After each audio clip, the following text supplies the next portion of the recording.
Lūznavas muiža Rēzeknes novadā šovasar ir tapusi par mājvietu neparastai digitālās mākslas izstādei, kurā skatītāji tiek mudināti laust vispār pieņemtos priekšstatus par vizuālo mākslu, domāt netradicionāli un vienlaikus pat savā veidā piedalīties mākslas darba tapšanā. I suppose it's a bit different to what you might normally see. It is, I suppose it focuses on accessibility of digital art that might be a bit more a step away from the normal understanding of what a painting might be or an installation or a sculpture, that we're trying to push the audience to think a bit further and think beyond their normal realm of what art can be. Rēzeknes novads asociējas parasti ar keramiku, ar kaut ko tādu, kas ir bijis šeit gadu desmitiem, gadu simtiem, bet mēs gribam piedāvāt kaut ko tādu, kas parādījies pasaulē pavisam nesen, un tā ir digitālā māksla. Un tā būs tā iespēja mūsu turistiem nebraukt uz Franciju, nebraukt uz tuvākajām ārzemēm, bet atbraukt arī tepat uz Rēzeknes novadu un apskatīties, kas tas ir, kas ir šī digitālā māksla, kas ir šī netradicionālā māksla un kas ir šī tā saucamā nepareizā māksla. Izstāde Telpa atbalstīm ir pirmais pasākums, kas īstenots Eiropas Savienības programmas Radošā Eiropa projektā Digitālā māksla aptver Eiropu. Kā pastāstīja izstādes kurators, galvenais mērķis esot laust stereotipus par digitālo mākslu kā otršķirīgu un nesaprastu, salīdzinot ar ierastajiem mākslas izpausmes līdzekļiem. The curatorial vision behind it is this idea of an echo chamber where you have one person telling their friend and another friend the same bit of news or information and their opinion on something, and that generally your friends are like-minded people and they will reiterate some sort of version of your opinion back to you, and you all agree and you reinforce your opinions to each other without listening to somebody else on another table who might have a different opinion.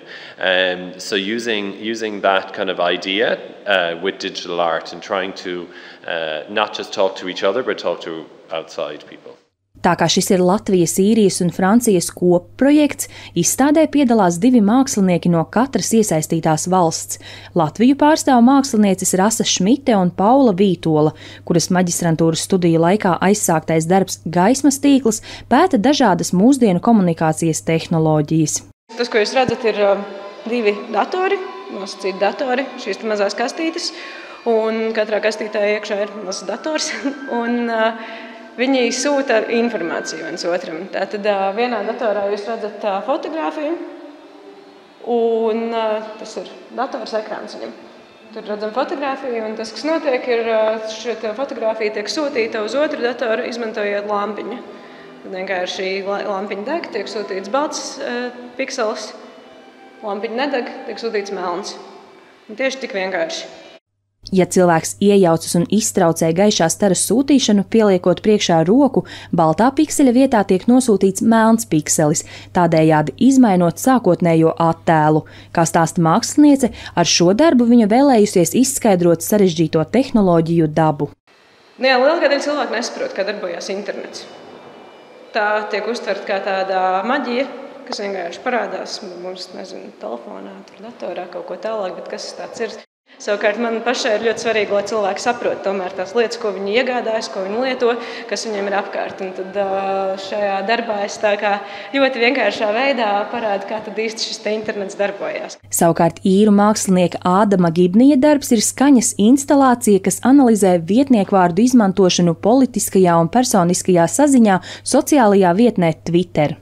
One speaker is searching Twitter live for the words we and think, and the one over there is they and think, and then they take it in turns and they find the latest tweet with those keywords. Skaļruņi apzināti esot izvietoti atstatus tā, lai katrs pats var atrast savu pozīciju starp daudzajiem mēs un viņi. Lai sasniegtu pēc iespējas plašāku auditoriju, šie paši darbi vienlaicīgi skatām arī mākslas centros Īrijā un Francijā. In each center, and some of it will change because of the space. So Fabien, one of the French artists, his Hello World piece will have 3 different iterations because of the scale that's available to him in Dublin. He will have a big piece. Here in Latvia he has some small works, and then his medium-size piece will be in France. Yeah. Projekts Digitālā māksla aptver Eiropu turpināsies līdz 2019. gadam, un šajā laikā Latvijas māksliniekiem būs iespēja pastrādāt vai piedalīties rezidencēs modernās mākslas centros Īrijā un Francijā, tepat Latvija apmeklē dažādus seminārus un meistarklases, kā arī projekta ietvaros tiks iegādāta moderna lāzera iekārta.